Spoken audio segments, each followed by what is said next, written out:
O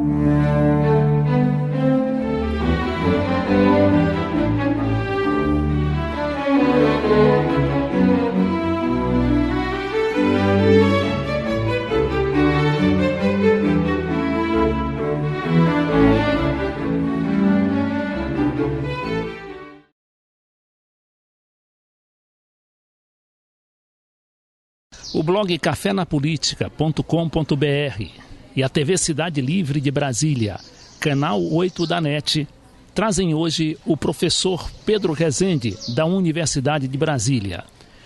Pedro Rezende é um técnico em computação, professor de matemática do departamento específico da UNB, mas é também um integrante e um militante de vários fóruns sociais na internet que discutem a questão da confiabilidade do processo eleitoral no Brasil. Ultimamente, o professor Pedro Rezende tem se especializado na denúncia daquilo que se chama biometrização, ou seja, quando o cidadão brasileiro agora vai tirar um novo título, ele vai ter de, primeiro, fazer o exame de todos os seus dedos, o exame da íris, e ainda mais, ter que tirar uma fotografia de alta resolução. Então, professor, para que isso tudo, hein? Bem, Leite, vamos começar com uma pequena correção. O que está previsto pelos projetos piloto e pelo edital de licitação de kits bio para biometrização da identificação do eleitor no sistema eleitoral brasileiro é apenas uma foto de alta resolução e a digital de 10 dedos. A identificação pela íris ainda não está contemplada. Mas a pergunta é pertinente, porque oficialmente a biometria está sendo introduzida para combater, seria a única forma de fraude que se reconhece oficialmente ainda possível no sistema eleitoral brasileiro. E que tipo de fraude é essa de que se fala que poderia ser combatida pela biometria? É a fraude de cadastro, onde um transeunte, uma pessoa qualquer, com a conivência ou com a participação de um mesário desatento ou desonesto, poderia votar em nome de outra pessoa que ainda não apareceu para votar, ou que teve seu título inserido naquela sessão por um cadastramento com dados falsos, com dados de residência, por exemplo, né? Então,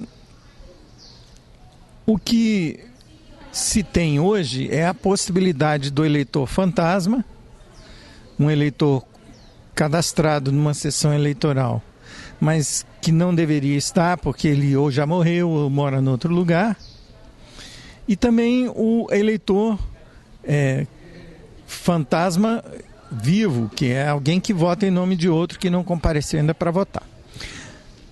O que se alega é que a identificação biométrica impediria que aquele que não é dono do dedo cadastrado eletronicamente para aquela sessão pudesse ter a urna liberada para votar. Mas, como dizem os americanos, o diabo mora nos detalhes. E o detalhe é que a identificação biométrica não é mágica, não é um procedimento técnico exato, ele é um procedimento aproximado. A identificação biométrica tem uma porcentagem de atos de identificação que são falhos. Ou a pessoa que coloca o polegar não é reconhecida contra o cadastro, ou alguém que coloca o dedo é reconhecido como outro, né, no cadastro. São chamados os falsos positivos e falsos negativos. Então, porque a identificação biométrica não é precisa, não é exata, é necessário que haja um mecanismo que permita ao mesário desviar-se do controle biométrico para liberar a votação quando alguma coisa dá errada com a identificação biométrica. Correto. Professor, você sabe que atualmente está sendo processado todo o recadastramento eleitoral no Brasil, é isso? Todo cidadão vai ter de trocar seu título. A lei manda isso?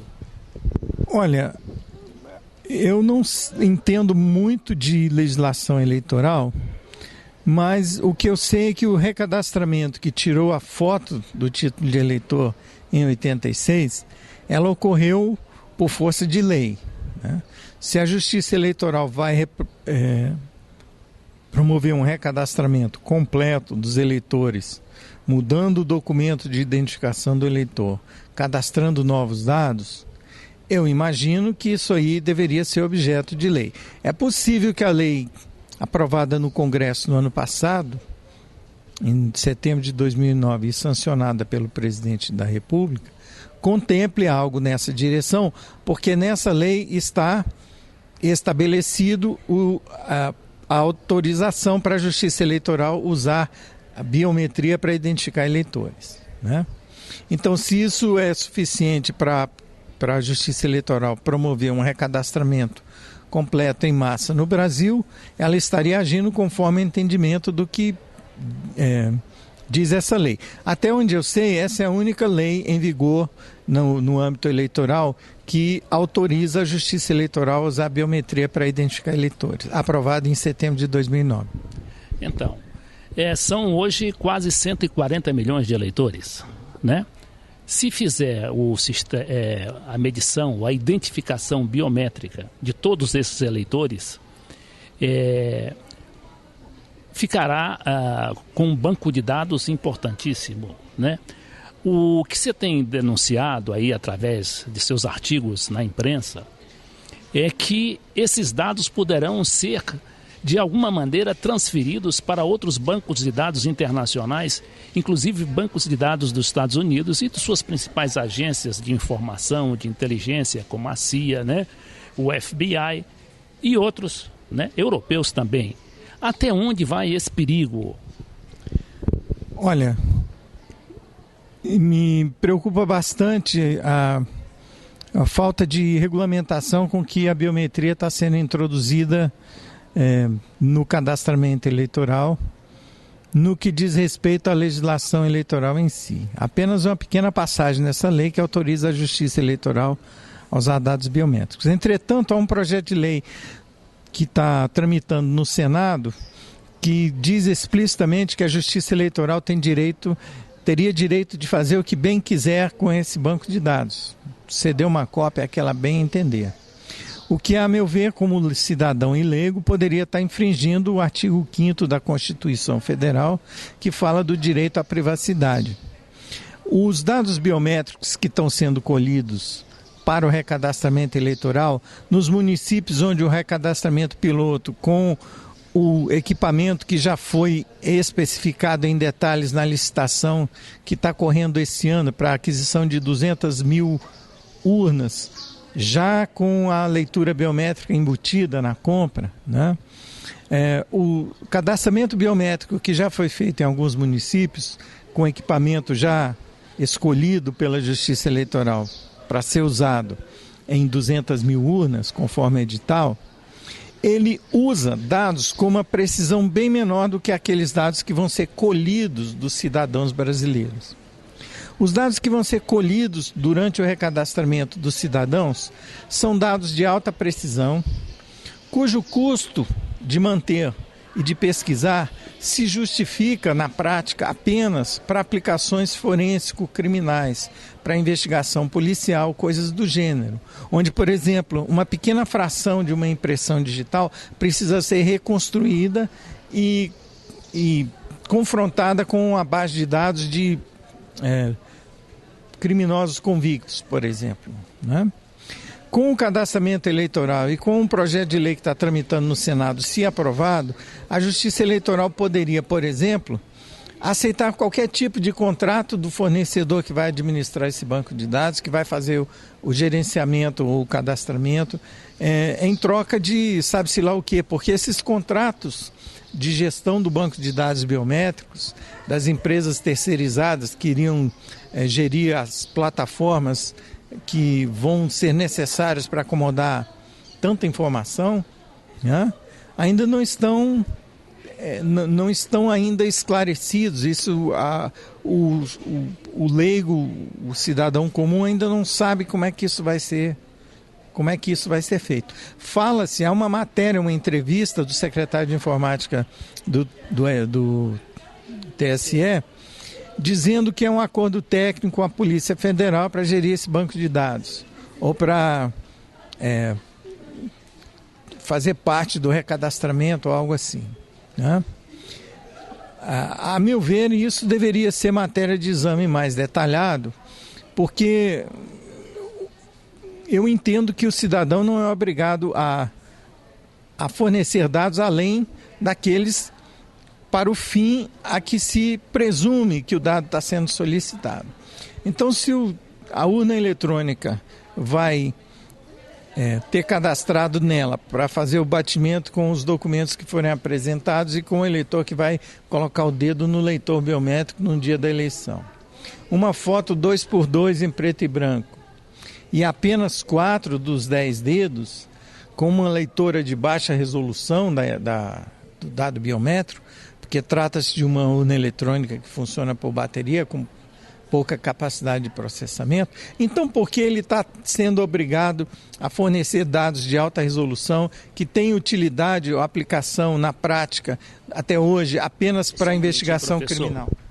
Quem é que está obrigando o cidadão a fazer isso? O recadastramento, onde ele ocorre. Porque a votação é obrigatória no Brasil e o recadastramento pode... Quem não atender o recadastramento pode sofrer sanções pela lei eleitoral por estar, imagino,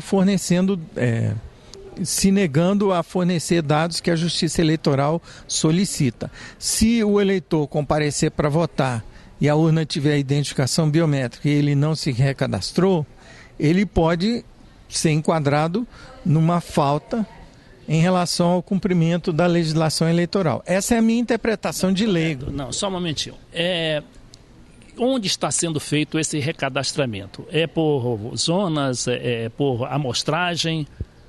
Por enquanto, que eu saiba, em alguns municípios foi feito o recadastramento piloto. Foi feito, que eu me lembro de memória, no município de Canoas, no Rio Grande do Sul, que eu escrevi a respeito, e em mais 2 municípios brasileiros, se não me engano, um em Roraima, mas eu não tenho certeza. Agora, se a Justiça Eleitoral está comprando 200 mil urnas com leitor biométrico, imagino que eles têm planos de recadastrar todo o eleitorado, eventualmente trocar todas as urnas, porque senão não faria sentido ter 200 mil urnas com leitores biométricos que não vão ser utilizados.